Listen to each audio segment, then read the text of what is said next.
நான் மதிக்கும் வணக்கத்துக்குரிய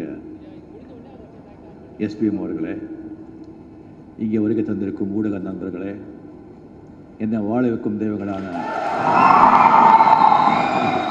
என்னுடைய ரசிக பெருமக்களே, அனைவருக்கும் என்னுடைய அன்பான வணக்கம்.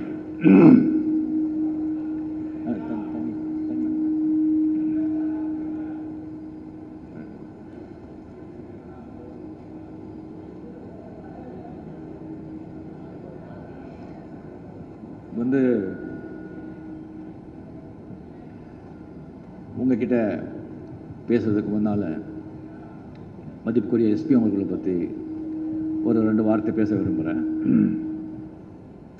நான் ஏற்கனவே சொல்லியிருக்கேன், அவர் எனக்கு சென்னையில் இருக்கிற இன்னொரு சத்யநாராயண காயக்வாட் என்னுடைய பிரதர். அவர் எனக்கு கொடுத்த அன்பு, அவருக்கு எனக்கு சொல்லிக் கொடுத்த பாடங்கள் நிறைய. சொல்லப்போனால் நான் ராமகிருஷ்ண ஆசிரமத்தில் இந்த ஒழுக்கத்தை கற்றுக்கிட்டா கூட அதை விட ஜாஸ்தி ஒழுக்கங்கிறது என்ன அப்படிங்கிறது எஸ்பிஎம் கிட்ட தான் நான் கற்றுக்கிட்டேன். உண்மை, நேயம், உண்மையே பேசுறது, சத்தியம், அதெல்லாம் எஸ்பிஎம் கிட்ட நான் பார்த்த மாதிரி இண்டஸ்ட்ரியில் இது வரைக்கும் யார்கிட்டையும் நான் பார்த்ததில்லை. எப்போ நான் எஸ்பிஎம் சார் மீட் பண்ணால் கூட அவர் சொல்கிறது 2 விஷயங்கள். ஒன்று, ரஜினி எதுக்கும் டென்ஷன் பண்ணிக்காத, ஹெல்த்தை பார்த்துக்கோ. 2வது, நீ ரசிகர்களை மீட் பண்ணு, அவரை சந்தித்து அவர்கிட்ட ஃபோட்டோ எடு.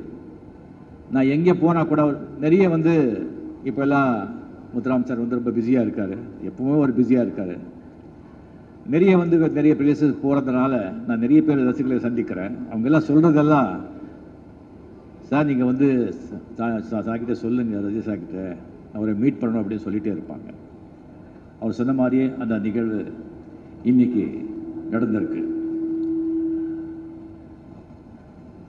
நான் 6லேருந்து 60 வரை அதுதான் முதல் ஹீரோவாக எஸ்பிஎம்மோட ஆக்ட் பண்ணது. அதுதான் முதல் ஹீரோ. அந்த காலகட்டங்களில் சொல்கிறதுக்கு வெக்கமாக இருக்குது, இருந்தால் கூட சொல்லி தான் ஆகணும். அந்த ஒரு குடி பழக்கம், அந்த குடியை முழுகிற ஒரு கெட்ட பழக்கம் எனக்கு இருந்தது. ஸோ நைட் வேலையெல்லாம் செஞ்சுட்டு நிறைய தூங்கிடுவேன். மார்னிங் ஷூட்டிங் போகிறது லேட் ஆகும். ஒரு ஃபர்ஸ்ட் டே லேட்டாக போனேன், இன்னொரு நாளும் லேட்டாக போனேன்.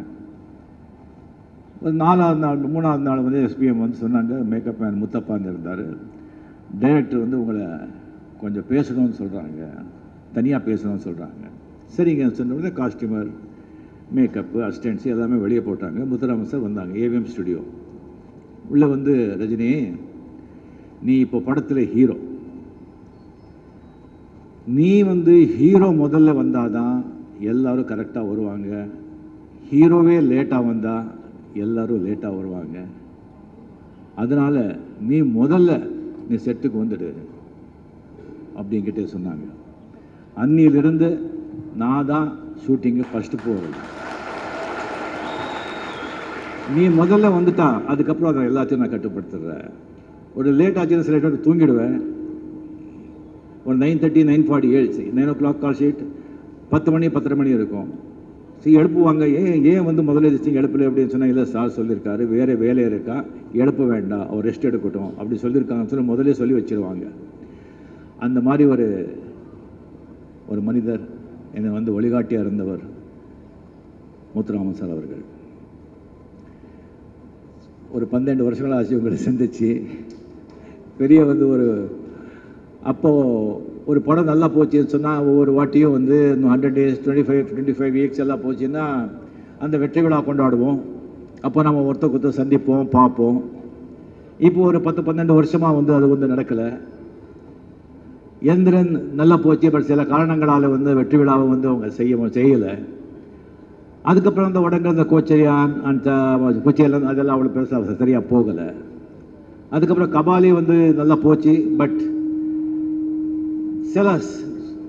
சில காரணங்களால் நடந்த சில நிகழ்வுகளால் அதை வந்து விழாவை வந்து அந்த சந்தர்ப்பத்தில் கொண்டாட முடியலை.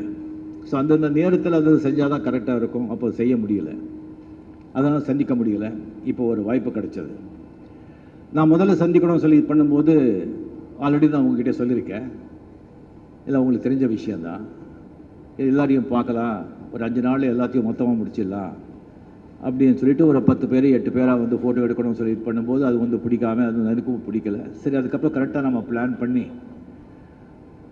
அது வந்து ஒரு கட்டுப்பாடாக நம்ம வந்து நம்ம ரசிகர்கள்னா யார், எப்படி நம்மளாலேயும் வந்து ஒழுங்காக எல்லாம் பண்ண முடியும் அப்படின்னு சொல்லி கொஞ்சம் ஒத்தி வச்சு எனக்கும் வந்து இந்த 2.0 டப்பிங்கெல்லாம் இருந்தது.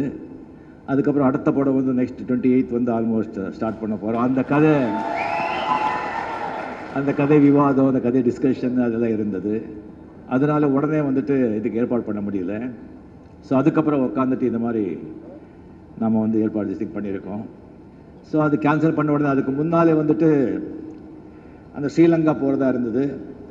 அது வந்து ஒரு சில காரணத்தால் போக முடியல. அதுவும் வந்து கேன்சல் பண்ணியாச்சு. உடனே வந்து சில ஊடகங்களும் சிலரும் வந்து ரஜினியை வந்து எதுலேயும் அவருக்கு ஒரு ஸ்திரமாக நிற்க மாட்டார், ஏதாவது கேன்சல் பண்ணிகிட்டே இருப்பார், மைண்டு சேஞ்ச் பண்ணிகிட்டே இருப்பார், தயங்குறாரு, பயப்படுறாரு, அப்படியெல்லாம் பேசினாங்க, எழுதினாங்க. நான் ஏதாவது ஒரு விஷயம் சொன்னால் எல்லாம் நிறைய தீர யோசிப்பேன். என் அளவுக்கு சிந்தனை பண்ணி ஏதாவது ஒரு முடிவு எடுக்கணும்னு தான் நான் முடிவெடுப்பேன். சில ப்ராப்ளம்ஸ் எல்லாம் முடிவெடுத்த பிறகு தான் தெரியும் சில ப்ராப்ளம்ஸ் அங்கே இருக்குன்னு சொல்லி தெரிஞ்ச பிறகு நாம் கொஞ்சம் அதை பற்றி யோசிக்கணும். இப்போ ஒரு தண்ணியில் வந்து நம்ம கால் வைக்கிறோம், கால் வச்ச பிறகு தெரியுது உள்ள நிறைய முதலைகள்லாம் இருக்குன்னு. எடுத்து வச்ச கால் பின்னால எடுக்க மாட்டேன் கால் வச்சா என்ன ஆகும்? கால் எடுக்கணும். ஸோ இந்த முரட்டு தைரியம் எல்லாம் இருக்கக்கூடாது. பேசுறவங்க பேசிட்டு தான் இருப்பாங்க. ஸோ அந்த மாதிரி தான் இந்த ஸ்ரீலங்கை ஆகட்டும், இல்லை இது வந்து நம்ம வந்து போஸ்ட்போன் பண்ணது. ஸோ எனக்கு வந்து இன்னொரு இது இருக்குது. ரஜினி வந்து ஒரு படம் ரிலீஸ் ஆகும்போது மட்டும் அவர் ஏதாவது ஸ்டண்ட் பண்ணுவார், ஏதாவது சொல்லுவார், படம் ஓடுறதுக்கு ஏதாவது யுக்திகளை பண்ணுவார் அப்படின்னு சொல்லிட்டு. உங்களுடைய ஆசீர்வாதத்தால், உங்களுடைய அன்பால் நான் அப்படி பண்ண வேண்டிய அவசியம் இல்லை. ஏன்னா என்னுடைய ரசிகர்கள் அண்ட் தமிழ் மக்கள் இதுக்கெல்லாம் வந்து ஏமாற மாட்டாங்க. அவர் என்னமோ தெரியாது, ஏமாறுறதுல ஒன்று தான் ரொம்ப ஏமாறுறாங்க. அது இப்போ நான் சொல்ல விரும்பலை.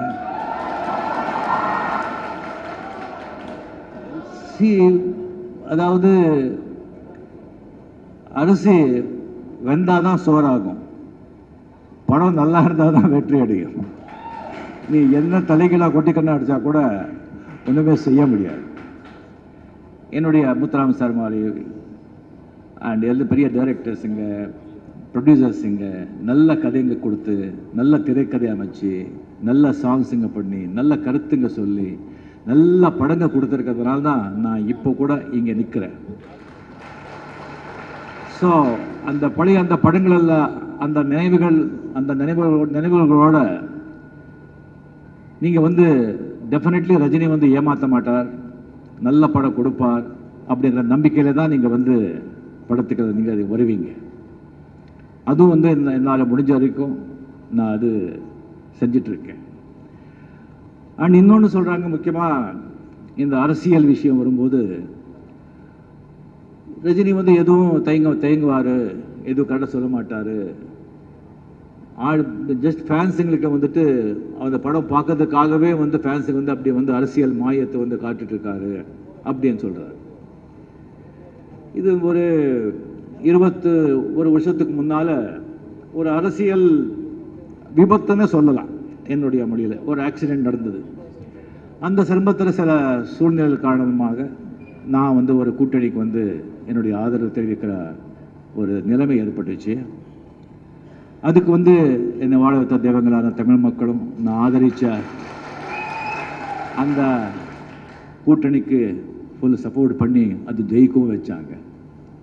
அப்போலிருந்து என்னுடைய பேர் அரசியலில் வந்து அரசியல் வந்து அடிபட ஆரம்பிச்சிடுச்சு. என்னுடைய ரசிகர்கள்லையும் சில பேர் அரசியலில் ரொம்ப ஆர்வமாக ஈடுபட்டார். இந்த 96 அந்த டயத்தில் சில அரசியல்வாதிங்க அவங்கள பயன்படுத்திக்கிட்டாங்க, இவங்களும் அவங்கள பயன்படுத்திட்டாங்க. சில பேர் அதில் வந்து நிறைய பணம் கூட பார்த்துட்டாங்க. அந்த பூனை ருசி கண்ட மாதிரி அந்த ருசி அவங்களுக்கு தெரிஞ்சு போச்சு. அதை பார்த்த பிறகு அடுத்தடுத்த எலெக்ஷன் வரும்போது இவங்களும் அவங்கக்கிட்ட வந்து நாடுறது, அவங்க இவங்கள நாடுறது ஆதாயத்துக்காக. சில பேர் ஆதாயத்துக்காக நான் சப்போர்ட் பண்ணியிருக்கேன் அப்படின்னு சொல்லிட்டு அவங்க கிட்டே வந்து சொல்கிறது. அதுக்காக நான் வந்து ஒவ்வொரு எலெக்ஷன் வரும்போதும் என்னுடைய ஆதரவு யாருக்கும் இல்லை அப்படின்ற சூழ்நிலைக்கு நான் தள்ளப்படுறேன். இல்லை நான் என்னமோ பெரிய ஒரு அரசியல் தலைவனோ இல்லை சமூக சேவகனோ ஒரு பெரிய ஆளோ எல்லாரும் வந்து என்னுடைய ஆதரவுக்காக வெயிட் பண்ணிட்டு இருக்காங்க, அப்படி கிடையாது. நான் ஆதரவு யாருக்கும் கொடுக்கல, யாருக்கும் சப்போர்ட் பண்ண வேண்டாம், என் பேர் சொல்லி யாரும் வந்தால் யாரும் இது பண்ண வேண்டாம்னு சொல்கிறதுக்காகத்தான் நான் சொல்கிறேன். அதில் வந்து சில ரசிகர்கள் வந்து நிறைய வந்துட்டு எனக்கு லெட்டர்ஸ் எல்லாம் எழுதுகிறாங்க. நாமளும் இப்படியே படம் பார்த்து ரசிகர்களாக இப்படியே இருந்துடுறதா, நாம் எப்போ நம்ம முன்னேறது, நமக்கு முன்னால் பிறந்தவங்க எல்லாம் வந்து ஒயிட் ட்ரெஸ் போட்டு இனோவாவில் போகிறாங்க, அந்த வண்டியில் போகிறாங்க, இதில் போகிறாங்க, கவுன்சிலர் ஆகிறாங்க, எம்எல்ஏ ஆகிறாங்க, மினிஸ்டர் ஆகிறாங்க. நாம் எல்லாம் எப்போ எப்படி ஆகிறது, நாம் எப்போ பணம் சம்பாதிக்கிறது, நாம் எப்போ 2-3 வீடு வாங்குறது, அப்படிலாம் லெட்டர் எழுதுகிறாங்க. சில பத்திரிகைகளையும் பேட்டி கொடுக்குறாங்க. தப்பில்லை, கவுன்சிலர் ஆகணும், எம்எல்ஏ ஆகணும், மினிஸ்டர் ஆகணும், ஒரு ஆசை இருக்கிறது தப்பில்லை. ஆனால் அதை வச்சு பணம் சம்பாதிக்கணும்னு சொல்லிட்டு இது பண்ணுற போது அது பார்த்தா என்னை வந்து வருத்தப்படுறதா, கோபப்படுறதா, சிரிக்கிறதா, எனக்கு ஒன்றுமே புரியல. எனக்கு நான் அப்பவும் சொல்கிறேன், இப்பவும் சொல்கிறேன், அந்த ஆண்டவன் கையில் தான் என்னுடைய வாழ்க்கை இருக்குது. இந்த உடம்பு நான் சுத்தமாக வச்சுக்கணும், ஆரோக்கியமாக வச்சுக்கணும், இதயத்தை தூய்மையாக வச்சுக்கணும், அவ்வளோதான். அந்த ஆண்டவனில் வந்து நான் ஒரு கருவி, அந்த ஆண்டவன் வந்து பயன்படுத்திகிட்டு இருக்கான். இப்போ நடிகனாக பயன்படுத்திட்டு இருக்கான், நடிகனாக நடிச்சிட்டு இருக்கேன். நாளைக்கு என்னமா பயன்படுத்துகிறானோ அவங்க என்ன பயன்படுத்தாலும் நியாயமாக, உண்மையாக, தர்மமாக, மனசாட்சியோட பண்ணுறேன். இப்போ நடிகனாக நான் எப்படி பண்ணிட்டு என்னுடைய கடமை செஞ்சிட்ருக்கேனோ, மக்களை மகிழ வைக்கணும், பணம் அதிசயங்கள்லாம் அப்புறம் அதுக்காக பண்ணணும். அதே மாதிரி என்ன பொறுப்பு கொடுத்தா கூட நியாயமாக, உண்மையாக, சத்தியமாக இருக்கணும். அது எது என்னன்னு தெரியாது, அது கடவுள் கையில் தான் இருக்குது. எல்லாரும் கடவுள் நம்ம மூலமாக எல்லாமே கடவுள் தான் இது பண்ணிட்டு இருக்கான். நம்ம ஆன்மீகத்தில் இருக்கிறதுனால அதோடைய அறிவு நமக்கு தெரிகிறது. நீங்கள் எல்லாருமே கடவுள் இருக்குது. அதை வந்து நீங்கள் கெட்ட காரியம் பண்ணும்போது கடவுள் மனசாட்சி சொல்லும், பண்ண வேண்டாம்னு சொல்லி அதை மீறி நம்ம பண்ணுவோம். பொய் சொல்லும்போது சொல்லும், நம்ம பண்ணுவோம். அதை வந்து நம்ம கேட்டால் நம்ம பண்ண மாட்டோம், அது நமக்கே தெரியும். ஸோ என்னுடைய வாழ்க்கை, என்னுடைய இது வந்து கடவுள்கிட்டே இருக்குது. அது வந்து யாருக்கு எழுதிச்சிட்டிங்கல்ல. இப்போ வந்து அந்த மாதிரி ஆசையாக இருக்கிறவங்களுக்கு வந்து இப்போவே நான் சொல்லிக்க விரும்புகிறேன். அந்த மாதிரி நான் அரசியல் திஸ்டிங் வரல, அப்படி எழுதலை அப்படின்னு சொன்னால் நீங்கள் ஏமாந்து போவீங்க. அப்படி ஒரு சூழ்நிலை ஏற்பட்டு நான் அரசியலுக்கு வர வேண்டிய சூழ்நிலை ஏற்பட்டால் அந்த மாதிரி ஆளுங்களை கிட்ட கூட சேர்க்க மாட்டேன், நுழைய கூட விட மாட்டேன். ஸோ ஆக இப்போவே ஒதுங்கிடுங்க, ஏன்னா ஏமாந்துடுவீங்க, ஒதுங்கிடுவீங்க அப்படின்னு சொல்லி இது வந்து இன்னும் நிறைய பேச வேண்டும் அப்படிங்கிற ஒரு ஆசை இருந்தால் கூட நேரம் கருதி எல்லாருக்கும் எல்லாரோட வந்து அந்த ஃபோட்டோ தனித்தனியாக வந்து அந்த ஃபோட்டோ எடுக்கிறதுக்கு வந்து நம்ம நேரதிஷ்டிகளாக பண்ணுறதுனால தயவு செஞ்சு குடும்பம், குழந்தைங்க அது மட்டும் நீங்கள் பார்த்துக்கோங்க. இந்த குடிப்பழக்கம், தூரம், சிகரெட்டு, இந்த இப்போ புகைப்பிடிக்கிறதெல்லாம் கொஞ்சம் தயவு செஞ்சு, பிகாஸ் நான் அடிப்பட்டு நான் சொல்லிகிட்டு இருக்கேன். இந்த குடிப்பழக்கத்தில் வந்து சில வாட்டி நினைக்கிறது உண்டு. எல்லோரும் சொல்லுவாங்க கோடியாக பணம் இருந்தது, குடிச்சே எல்லாத்தையும் நாசமாக்கிட்டான்னு சொல்லுவாங்க. எனக்கு அப்படியெல்லாம் யோசனை பண்ணுவேன், என்ன இவ்வளோ கோடி இருக்குது, நாலஞ்சு வந்து ட்ரிங்க்ஸு ஆல்கோஹால் ஸ்விம்மிங் பூல் பண்ணால் கூட அவ்வளோ பணம் போகாத, எப்படி போகும் அப்படின்னு சொல்லி நான் யோசனை பண்ணுவேன். ஊருக்கெல்லாம் தண்ணி வாங்கி கொடுத்தா கூட போகாது அப்படின்னு சொன்னால் அது எப்படின்னா அந்த குடி பழக்கத்தால் உடம்பு மட்டும் கெட்டு போகாதுங்க, மைண்டும் கெட்டு போகும். நம்மளுடைய யோசனை, நம்முடைய சிந்தனை சக்தியை வேறு மாதிரி மாறும். அப்படி மாறும்போது நம்ம எடுக்கிற முடிவுகள் எல்லாம் தப்பாக போகும். அதனால் வாழ்க்கையே அழிஞ்சு போகும். அதனால தயவு செஞ்சு நீங்கள் குடிப்பழக்கத்தை இல்லாதவங்க வந்து தயவு செஞ்சு தொட வேண்டாம். இருக்கிறவங்க கம்ப்ளீட்டாக விட்டுடுங்க சொல்கிறதுக்கு நீங்கள யோகியா சித்தரா கிடையாது. ஏதோ ஒரு சந்தர்ப்பத்தில் கொண்டாட்டத்தில் வீட்டோட வந்து அதை என்ஜாய் பண்ணுங்க, சந்தோஷமாக இருங்க. இப்போ எல்லோரும் வந்து நின்றுக்கிட்டே சேர்ந்தே வந்து ஃபோட்டோ எடுக்கணும்னு ஆசை இருந்தால் கூட ரொம்ப நேரம் ஆகிறதுனால தப்பாக நினைக்கக்கூடாது. நான் உட்காடுறேன், நீங்கள் நின்றுட்டு நீங்கள் ஃபோட்டோ எடுங்க. அண்ட் தயவு செஞ்சு இதில் வந்து நிறைய பேருக்கு வந்து எது செஞ்சாலும் ஏதாவது குறை இருக்கும், தப்புங்கள் இருக்கும். ஏதாவது இருந்தால் தயவு செஞ்சு அது ஏதாவது நீங்கள் வந்து பெரும் மனசு பண்ணி அதை ஏற்றுக்கிட்டு நீங்கள் அட்ஜஸ்ட் பண்ணிங்க. நிறைய பேர் வந்து ஃபோட்டோவும் எடுக்க முடியல அப்படின்னு சொல்லியிருக்காங்க. அவங்களுக்கு எல்லாம் வந்து எல்லாம் நல்லபடியாக நடந்தால் வருங்காலத்தில் டெஃபினெட்லி அவங்க எல்லாம் சேர்ந்து மீட் பண்ணி நான் ஃபோட்டோவில் எடுக்கிறேன். நன்றி, வணக்கம்.